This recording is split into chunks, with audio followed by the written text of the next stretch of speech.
Hey, welcome back to the Racking Focus podcast. I'm Josiah Blizzard. And I'm John Doyle. And we're here at the United Artists Theater, just over our shoulders here to see... We're going to see Rocketman tonight, the Elton John story. Yes, it might be a duplicate of Bohemian Rhapsody, but we'll see. We'll see. I don't know what to think. I don't know what the experience is going to be like. But this is going to be a very special weekend for us because we're pushing our limits. Why? Yes, we're seeing Godzilla as well. So you have 2 podcasts coming out next week. And so when you tune into this one, you know there's another one for Godzilla that's following it on its heels, or you've just listened to the Godzilla one, and then you can come listen to Rocketman as well. It's true. You ready to go in? Ready to see it? Yeah, let's go check out the film. Let's go. All right. You're listening to the Racking Focus podcast.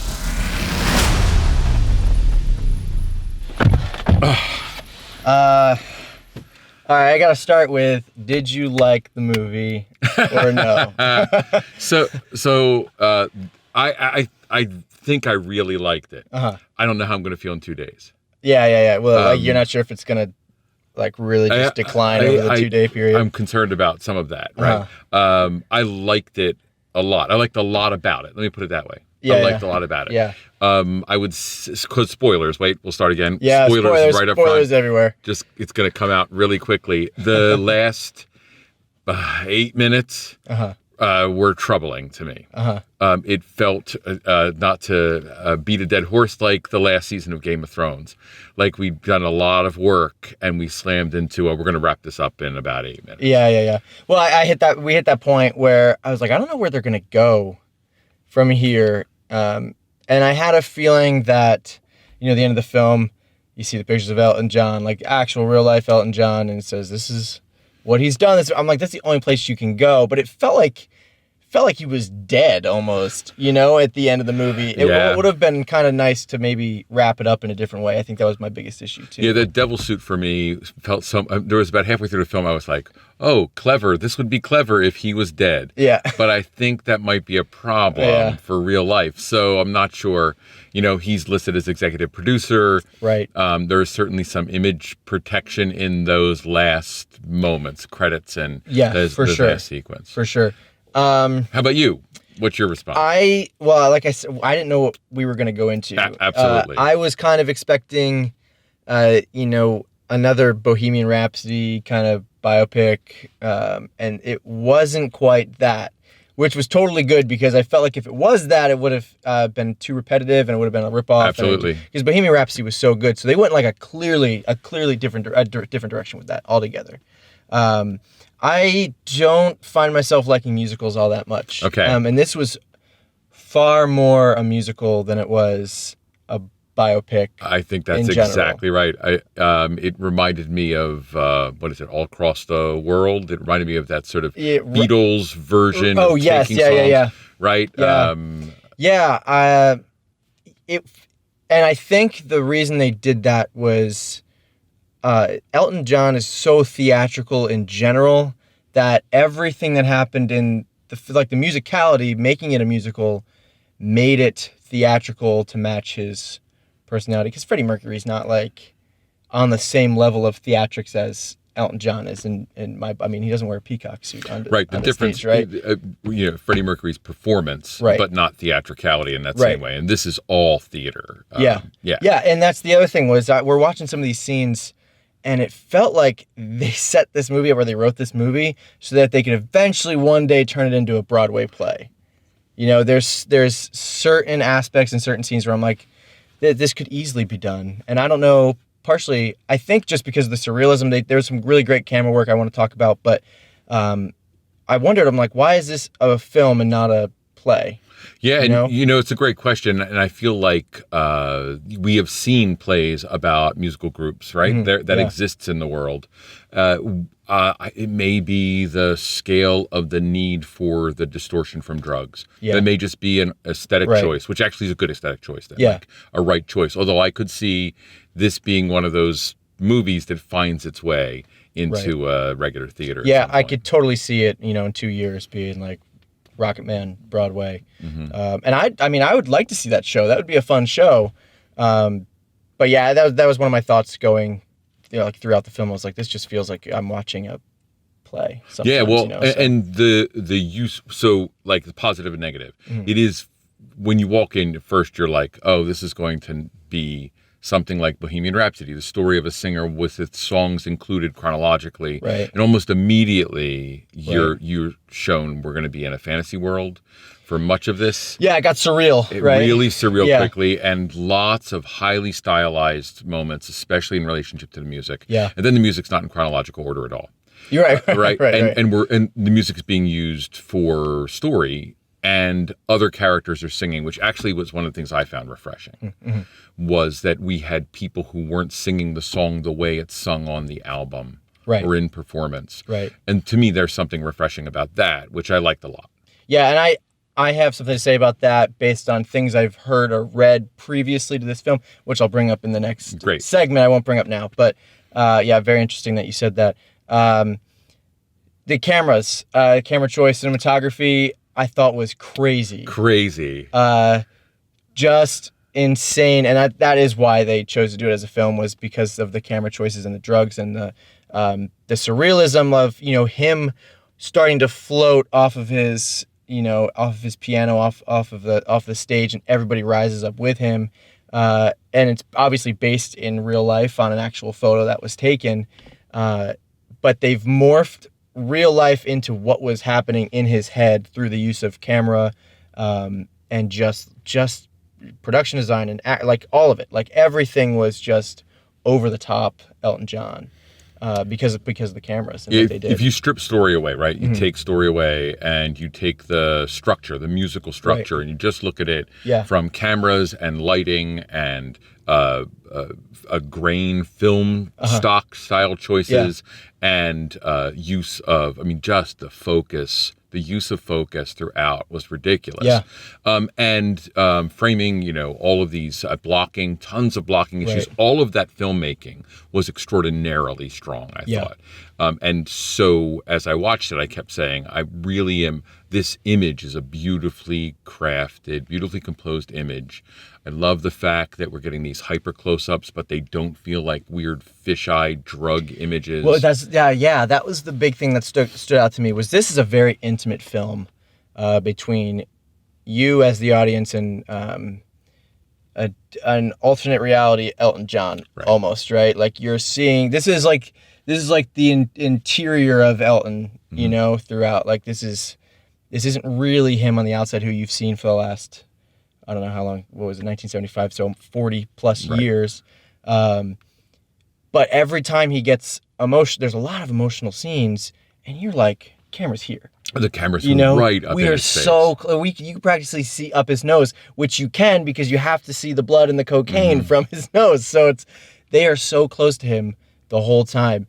And props to Taron Egerton he acted his butt off in this movie. Yeah, really some phenomenal work, and not just in parroting Elton John, but really developing emotions underneath it. Yeah.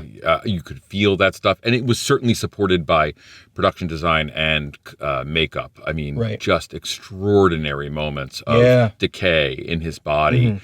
When you get in those close-ups, there's no place to hide, and it's like, wow, this guy is not healthy. Yeah, no, he was acting his butt off, and you could tell, but you couldn't really tell. Like, so here's my big difference between Bohemian Rhapsody and this. I don't want to compare those two the whole time, but because it just came out, Bohemian Rhapsody, I completely forgot I was watching somebody play Freddie Mercury, because he was just looked exactly like him, spot on the whole time, like just all of it. This one, I was very aware that I was watching somebody perform as Elton John, which I didn't have an issue with, though, watching it, because there's an underlying theme here of, I was just okay with it. Like, I accepted the whole thing. And I thought the hug at the end, hugging his kid self, was really, really great. Is that one of the issues that you had at all? Because that was in the last, couple minutes. No, in fact... No, not at all. That's what made it feel full circle for me. And feel then totally after that, it was where the collapse. And leading into that slightly, like there's this nice buckle that's built into there, and then we get all of this sort of hanging belt off the end of the buckle. And I really thought that moment, which was potentially the most theatrical moment, where the people of his past are walking in parallel or in, at the same level as these characters he's been in the circle telling his life to. Yeah. That moment with the child himself is beautiful, and they planted it well by showing it to us over and over in the story in the weirdest ways, right? The Rocketman appearance is as strange a thing. And I mean, singing underwater, a really slick choice. Yeah. I mean, the whole film being about self-love, and that, you might not get love from everybody else in the world. You're definitely not going to get love from alcohol and drugs and rock and roll. It's about internal love and loving yourself, right? And that's the issue that he struggled with his entire life. So that hug made me feel, I was like, yes, thank you. You came full circle. Thank God. I was worried they weren't going to do something because I didn't know where they were going quite with it. I was hoping they were going to go that route, but then thankfully they did. But okay. So I did not realize that Bryce Dallas Howard was his mom for the longest time until I figured out who was under the prosthetic and the makeup. All right. The makeup was amazing in the movie. I'm not a makeup guy. I don't know anything about makeup, but I just had to say that it was great. Makeup was great. I'm sure somebody has counted by now. How many pairs of glasses? Over, under, how many do you think? So I'm going to say 45. 45. I feel like I'm going over, but I'm going to say 45. I was going to say around 60. Okay, good. That's great.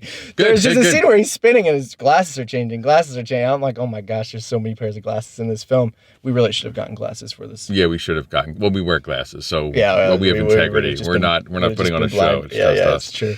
But yeah, no, the tons of glasses, tons of costumes. Yeah. They worked their way through the costumes, I thought, really effectively without much show. Once they sort of threw the signal, dress spectacularly, we just kept seeing him in costume after costume. And for me, at my age, they're mostly recognizable, right? So I'm just like, oh, I know that, even though I'm not a giant Elton John fan. And that referential stuff was good historically, but the costumes are beautiful. Do you think that he became so big because of how strange he was on stage? Like, is that part of his? I mean, there you talk about, it was said you need to kill the person you were born to be so you can become the man you want to be. I don't know how philosophically. How does that play out? Like, what did you think of that line? Yeah, so great. And I think actually what's interesting to me is the end of the movie when he hugs himself says something about not killing, but maybe loving the person you were born to be. Right. As in like they could coexist sort of thing. Yeah. And the strange uncle-father character says the thing about being you're an extroverted introvert. Right. And there's something really powerful about that. And I thought that's one of the things about the performance that was so strong was we had a sense of his dopiness, like his awkwardness. And so this spectacular movement and all of this lovely blocking and his energy level and that fake, like, I'm a clown smile work and all of that happening was all about this surface person he was creating, burying the person underneath. And it's not until you can look at that person underneath and say, that's a person I want to be. Right. And so the song I'm Still Standing at the end becomes about the little boy standing along with him, not just the I'm out of rehab standing, right? Right. And if that's where they were headed, that's a really clever thing for me. Yeah. But it's the original person, the Reginald Dwight, right? Except that's that still standing. What I thought he was going to say, and this is like me rewriting, like he was going to turn to little Reginald Dwight and said, "No, you were Elton John all along," because that's what I thought the movie was trying to say. Right. You've always been Elton John. Right. And just the name was the name given by these people who didn't love you. Right. And I will say that I thought the performance of his father was really spectacular. What an awful, awful man. The writing for him was great. It's not easy to write a character that everybody hates in an instant. Like, he showed up at the door and his first words was, I'll see him tomorrow. And you immediately are like, this guy sucks. Like, sucks so bad. And then the first time we break in the 4-part song, we get an inside moment that gives you empathy. Yeah. Obviously, there's war wounds. There's some broken thing inside this guy that we're suffering with. And this second family he has heals that. But we can't accept that. But to have that richness in especially from simplistic writing that's not, full of words and and clever metaphor and whatever. Just straightforward character-driven writing was really great. Yeah, and it's interesting that a lot of his songs seem to stem from like his personal issues. However, he wasn't the one writing the lyrics. Yeah. So there must have been. I think there's probably some inaccuracy with how the writing partnership went, because for those, and it might just not, again, be a chronological thing, right? You just have a vague, and maybe a lot of it was just based off of the song, and so they just built these moments around these songs. I don't know how accurate the film was. I'd like to know. Yeah, and I think for me, one of the things I like about it is I don't care how accurate it is. That's true. Yeah. Now, but I mean, we'd like to know. I'm cool with that. Yeah. He's the executive producer. Right. It can't be accurate. Right. It can be honest. Yeah. It can be honest. You know what I mean? And I think probably this is a pretty honest film. In many ways, I think potentially more honest than Bohemian Rhapsody, because Bohemian Rhapsody is being done from a third party, right? Right. So it's not the stories being told by people who have an invested interest in the story being told from an external standpoint, where this is really him telling what it felt like to go through this. But I would also say on the flip side of that the accuracy is not as important as the accuracy of the words to the emotional context of the scenes. Gotcha. And I love that. Yeah. But again, 2 days I may not like it. Right. It may feel contrived, right? There's that risk of this being one monstrous contrived piece of art. Right. Yeah. I want to talk about focus for a second. Okay. Because it made me, I was drooling over focus. Yeah. There were so many moments in this piece where we were in a reasonable close-up of a character with either another important character or setting, environment, wildly out of focus. Our podcast Racking Focus, and there were moments where they racked, right? Yeah. And it was very effective. But the racking wasn't from medium to shallow. It was deep to shallow. Right. You have a guy here and someone all the way in the back, and you're really doing some work. Those moments were really interesting to me when you would see the environment was a blur, right? It was context. We could identify it. And it does put you really inside a guy's head. Right. And from a filmmaking perspective, I find that really interesting to be bold enough to let a huge hunk of the hard work of your production designers and your costume designers literally be color and shape and design in the background. Yeah, that's true. I never really thought about that. Yeah. The production design, this being a period piece, and not even just like one period, like multiple decades of work, was astounding. Like we mentioned, makeup and costuming and all that stuff was astounding. But the cinematography was really something that stood out to me in this film. And focus wasn't even really something that I noticed a whole lot as much as you did, because I was just like invested in like just what was happening on screen. I have a hard time like looking at the technical side of things the first time I watch a film, because I'm like, how is this story going? How is it playing out? What's happening? Because I'm just so story focused. The second time I'd watch this film, I would pick up a whole lot more on what the camera's doing and all that. But the camera work, really, we brought up the intimacy. And there were some really, really big shots, right, of massive arcs. And cameras hid, based on where you were, we followed his perspective. And so you didn't see things until he saw them. One of them being the betrayal of John Reed, right? Yeah. You're stuck in his head and his perspective. So I love the camera work in the movie. There was some really troubling visual effects. Yeah, okay, good. I wanted to ask you about visual effects and what you thought. Yeah, I think just budget-wise, that's because there's effects that you can make look really, really good. Heck, Game of Thrones is a real-looking dragon. They can do whatever they want. You just gotta have the money for it. I just don't know what the budget was for the film and where they allocated those funds. So yeah, the visual effects were bothersome to me a little bit, but it didn't fully take me out of the movie. Primarily, the one I can think of right now was just that whole spinning scene where he's rotating through costume and glasses and more costume and glasses and that sort of thing. In the dance number for Saturday Night's All Right for Fighting, there was a really weird moment in that too, which I think may have been an effort to be surreal, but it felt it felt like we were watching like an old, for tomorrow night's movie, Godzilla film, where Godzilla's in the background in front of actors who are being filmed on a different set, like something on a screen. Yeah. And that may have been deliberate, but it did throw me out a little bit because of how good the Steadicam work was in that sequence. And I'm always afraid that when I'm watching sequences like that I'm being tricked by too much digital work. Yeah. And I get fearful of that. I love the practical application of a camera as opposed to the trickery of seaming together a series of shots. Right. And I'm not sure which it was. First viewing, I'm not 100% sure of that. But that scene in particular was one where we were moving so rapidly. We were moving in and out of body. Right. We were in his perspective, but there were a couple of moments where I was taken aback by special visual effects. Yeah, and you never really know like how much visual effects is happening in a scene, because nowadays, like, it's just every shot has some kind of visual element that is being added in post. And the trickery is really real.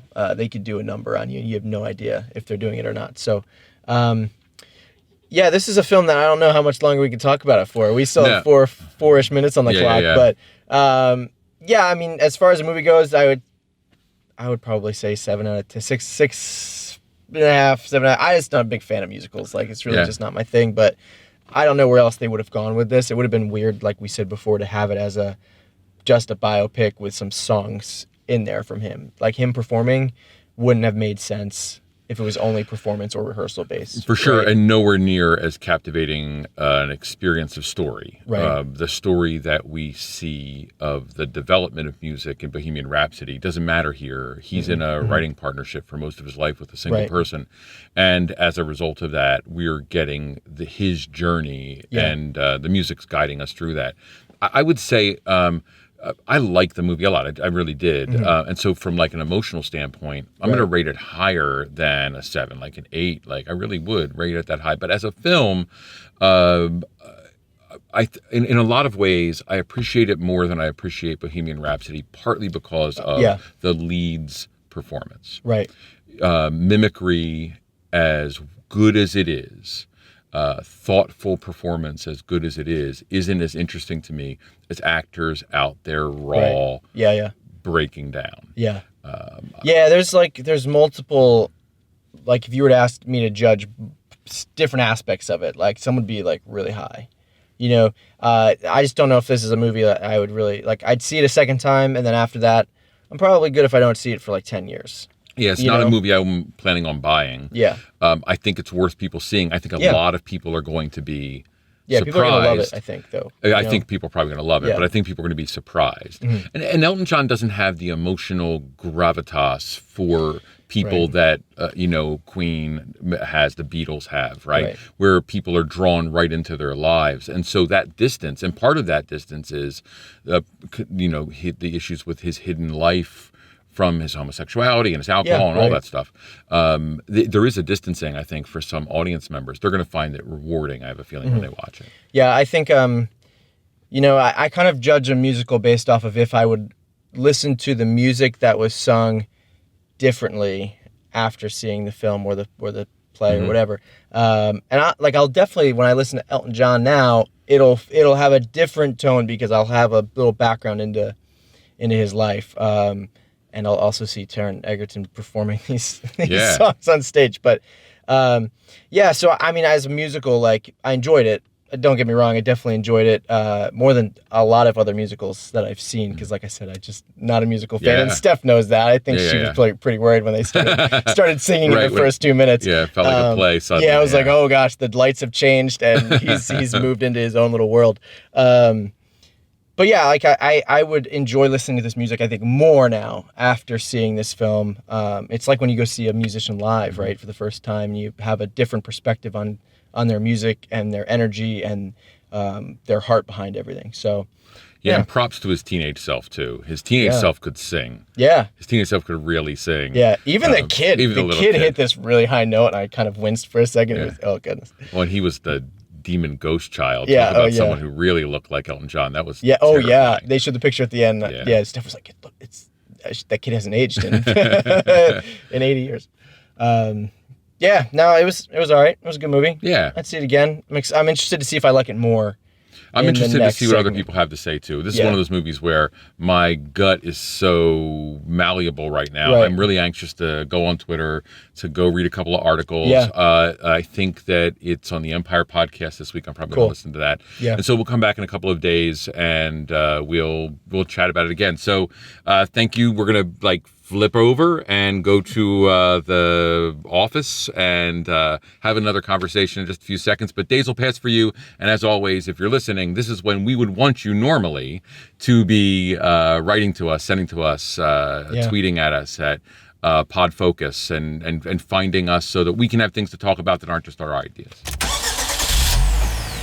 Oh, hey, welcome back to the Racking Focus podcast. I'm Josiah Blizzard. I'm John Doyle again. And it's been a few days since Rocketman. We're just going to get right into it. Let's do it. I've, again, had no time since I shot a wedding yesterday, and I haven't had time to research. I have two things I want to talk about, but I'm going to have you facilitate most of the conversation. But why don't you start with the stuff you want to talk about? Oh, okay. So the most interesting thing to me that I did read actually before seeing the film was that, I don't know the source, don't know where I read it or saw it, but Elton John told Taron, don't sing the songs exactly like I sang them, which is very, very different than Bohemian Rhapsody being almost like shot for shot, like remakes. The sound was like spot on. So he gave him some creative freedom to kind of make the songs his own, which I thought was really refreshing and almost unlike a musical artist to do. You know, they would want their stuff to be as perfect and as true to how it really is in the recordings, but he gave him some creative control. So, and I think we saw that in the film. There were songs that didn't sound 100% like the original, and even though you could tell it was Taron acting and not a identical replica of Elton John, it felt like they were his songs and not like he was trying to sing an Elton John cover song. You know? Do you feel that way? I do, and I listened to this interview with Dexter Fletcher, who directed the film on the Empire podcast, and one of the things he talked about was that everything in the film was going to be recorded by Taron or one of the actors. Right. So even according to Fletcher, every song we heard that was on an LP that played, every needle drop was actually Taron singing, to create that sense of it having integrity of that person playing. And so much work. Apparently there's so many songs. Like what he said, they just kept sending Taron back into the studio to record something else, and then they didn't use it. Right. Like there's stuff they just didn't use. So Taron has a whole Elton John cover record that probably should be released at some point. I would certainly hope so. I got excited as I listened to the interview, and I thought I would love to hear that album. Yeah. It would be interesting to see that sort of living, breathing recreation of the music, right?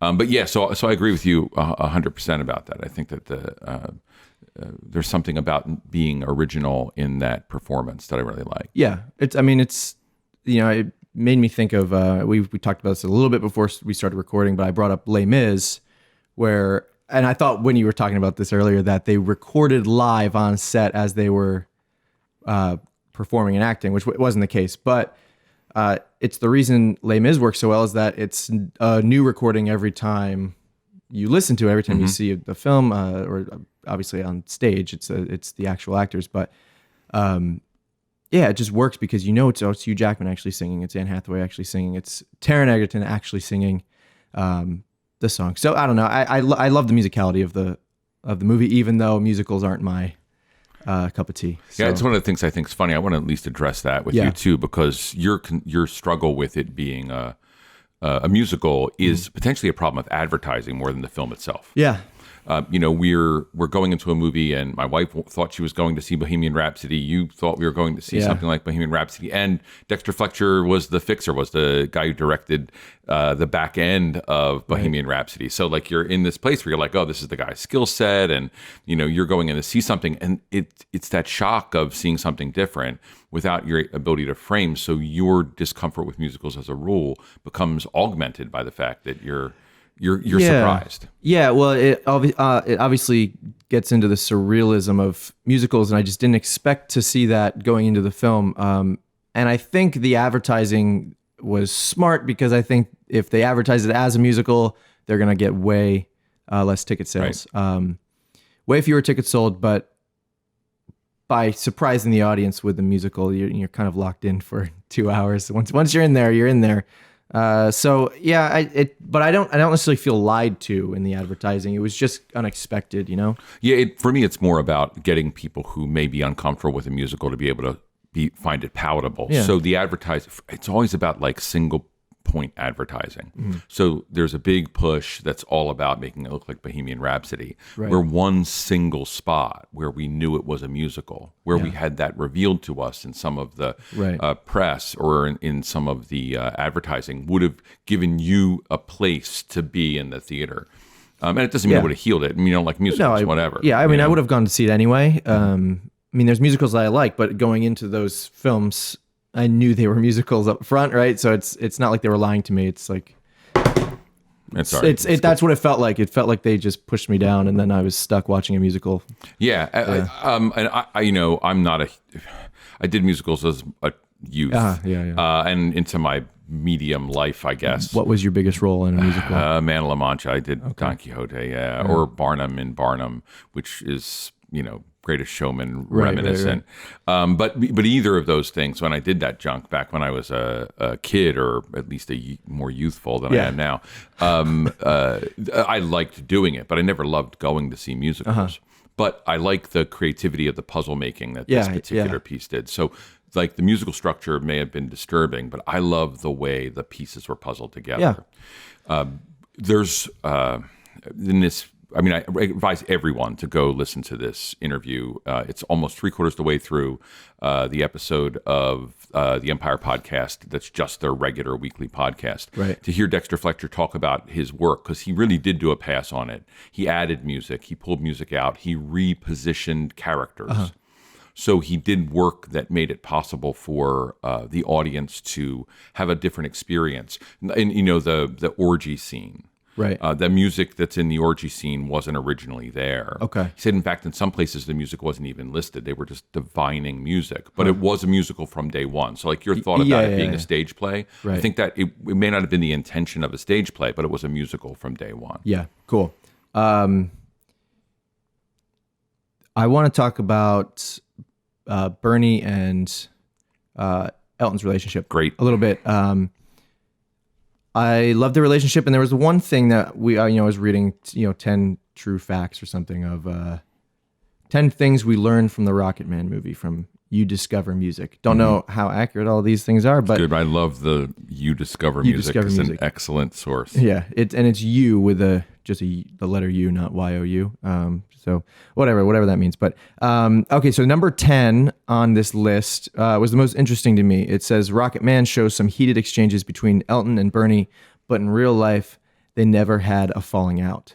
I don't necessarily want to say that they had a falling out in the film either, even though they were trying to paint it as a falling out. It was just Bernie as a normal guy not getting sucked into the negative lifestyle that Elton was living. And even though he was trying to help his friend out of that lifestyle, his friend clearly denied his help and still did what he wanted to do. And in the end, Bernie still ended up coming back and trying to help him, right?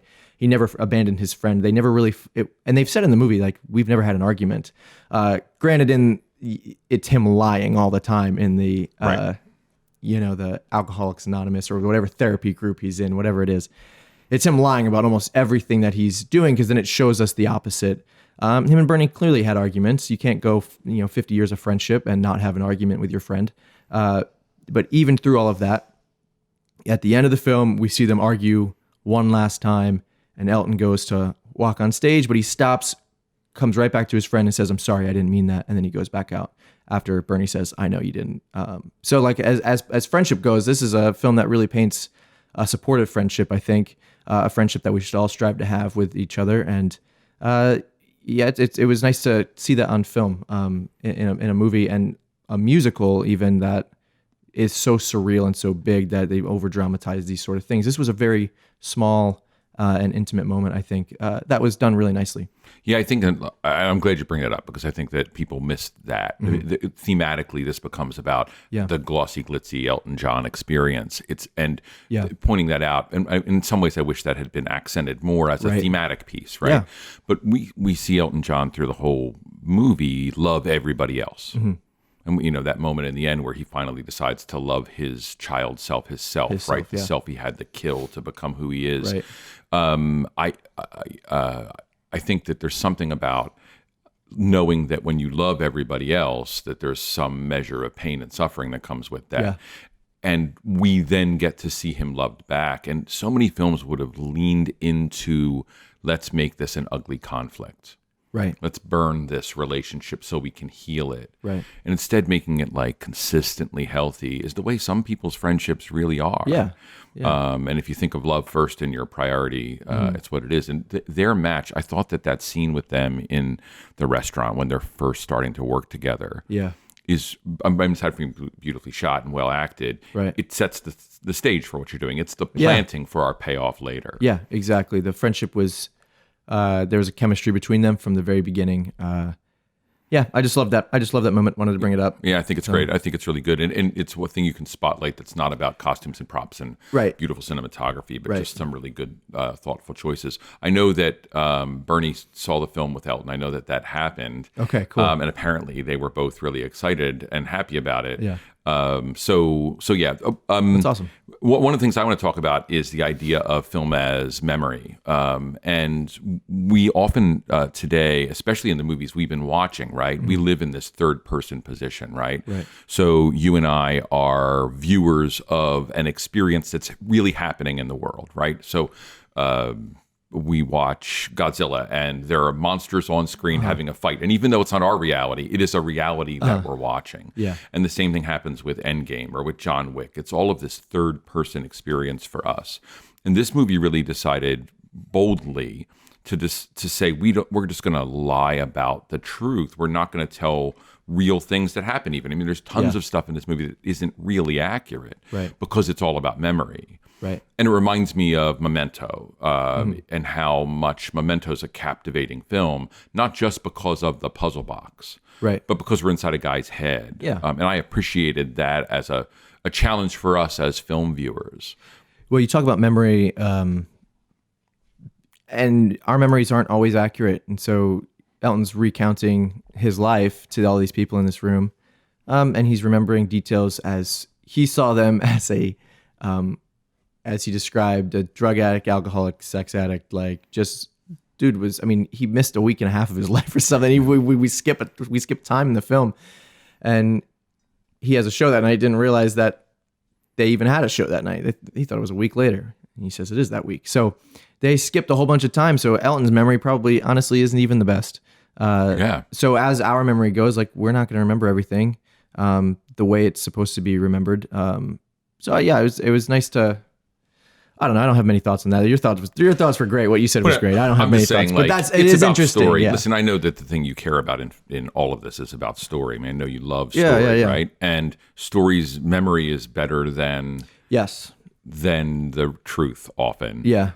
I think about Game of Thrones. It's why we embellish the truth, right? When we tell a story, we add a little bit. The cliff's 10 feet higher than the one we jumped off of in reality, right? Exactly.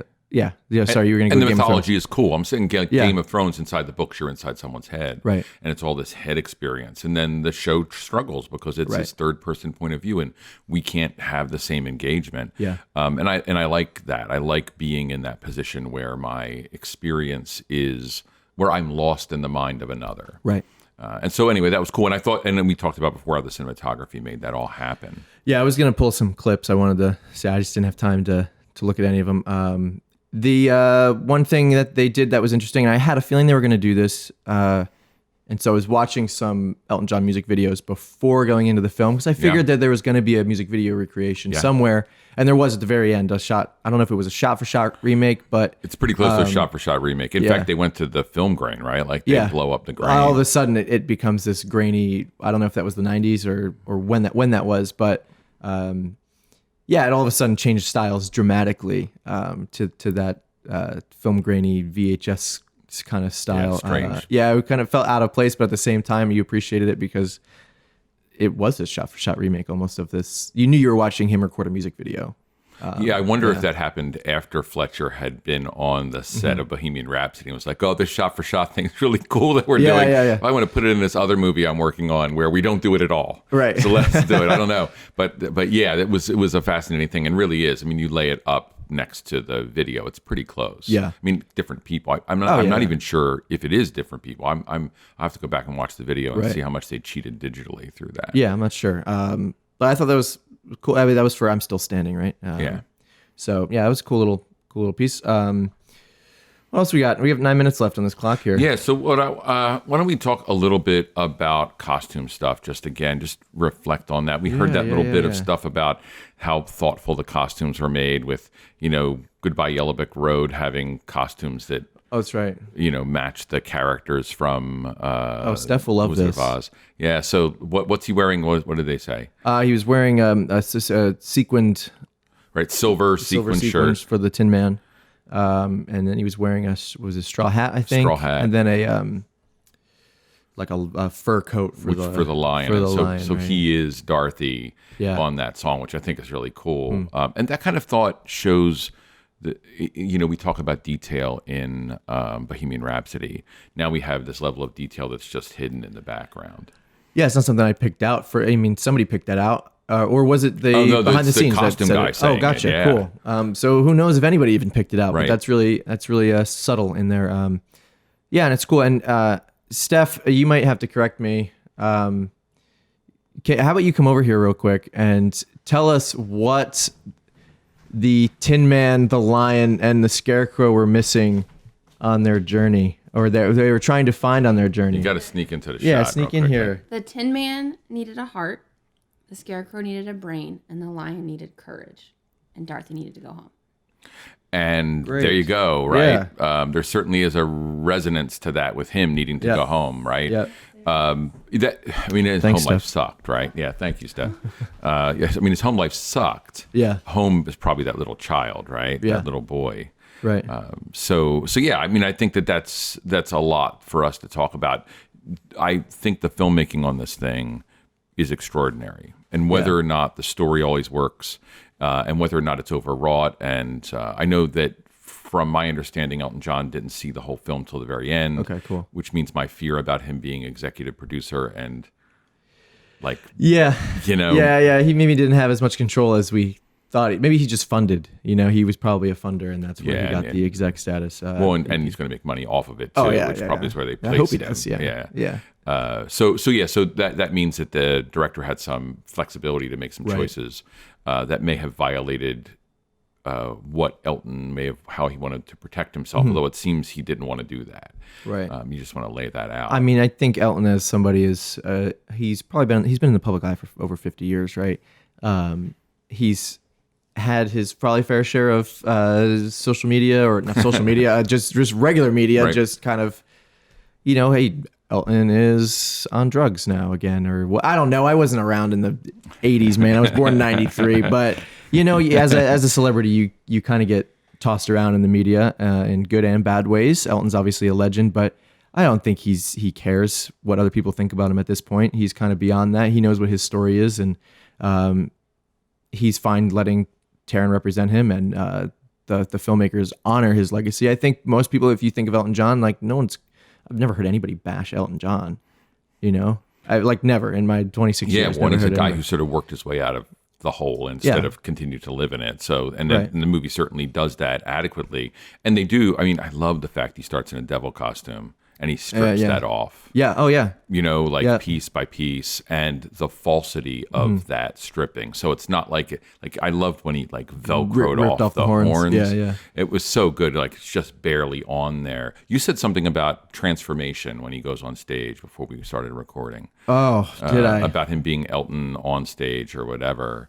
You don't remember what that was. We should have recorded that. Yeah, we should have recorded it. No, I don't remember. Oh, you know what? It was you were saying that he had, you were reading this quote, I think, or maybe it was in a video we were watching, and he says that he doesn't become Elton John until he steps on that stage in the costume. And it's this whole Beyonce, Sasha Fierce, or whatever sort of, he has this second personality, this stage presence, because underneath he is really Reginald Dwight, and that's who he is as a person, but he's tried to escape that because of his home life and his past, and he wants to start fresh. Elton John is just a way for him to start fresh, and he may have taken his friend's name, Elton Dean, right, because he admired him and his home life or something, or him and his family, or him and what he was doing just in general, or him as a person, and he wanted to become that. I don't know the reasoning behind taking that guy's name, other than Elton is really kind of a flashy name when you think about it, and it might only be because we know who Elton John is now, and he's this flashy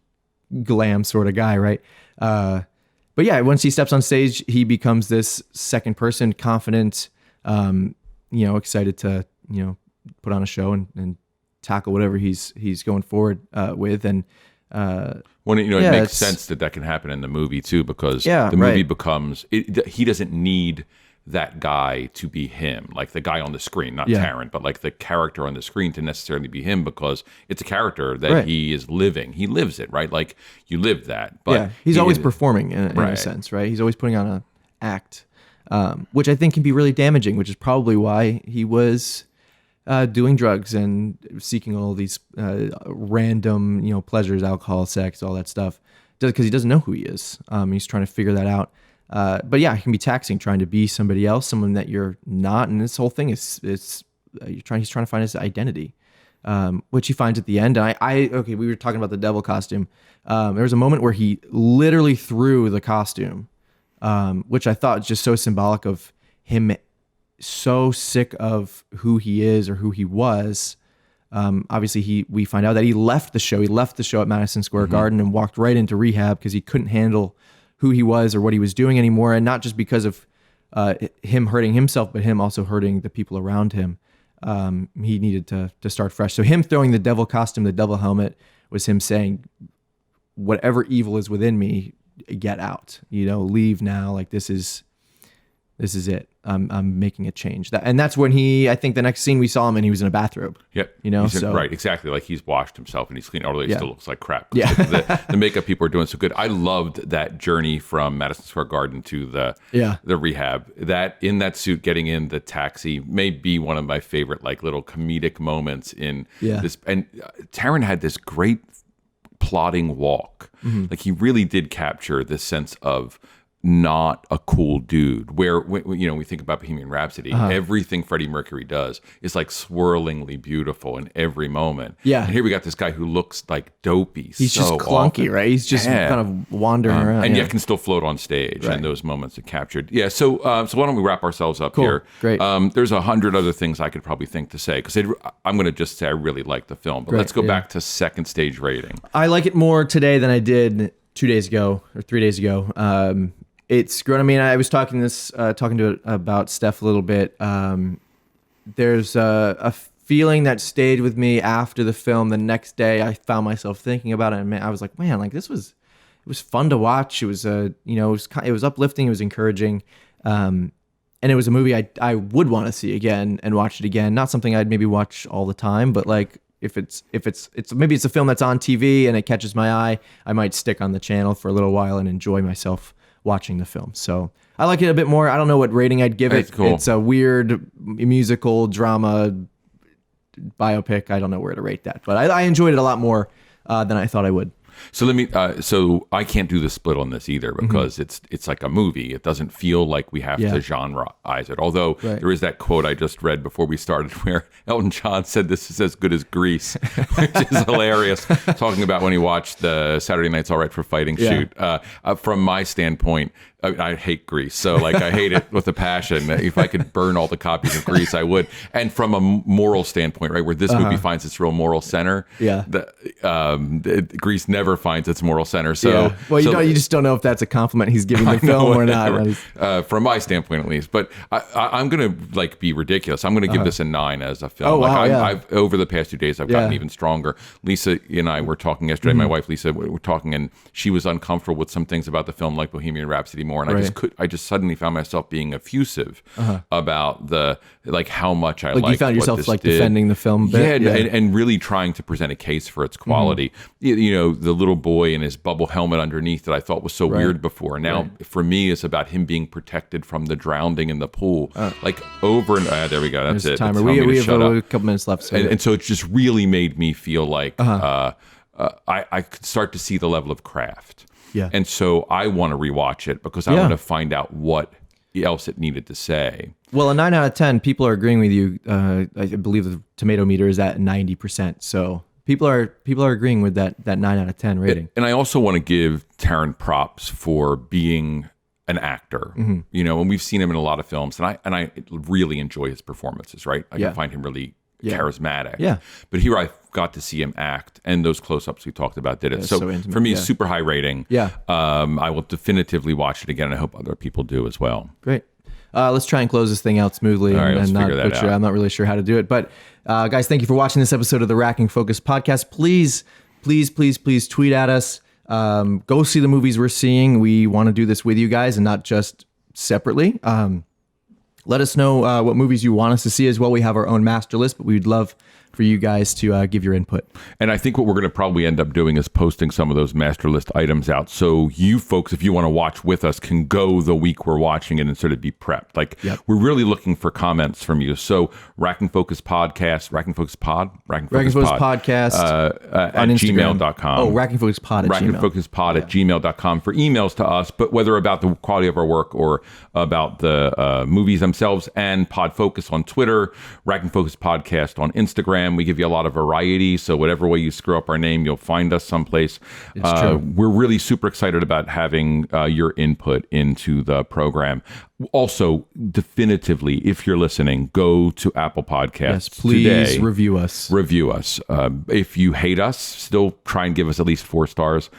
Give us some support so other people can learn to hate us. Get us out there so if other people don't like us, they can experience that. But lots of stars, honest reviews, that's what we're looking for. Share it with your friends, and we'll catch you guys in the next episode.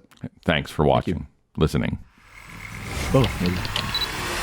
Thanks for listening to the Racking Focus podcast.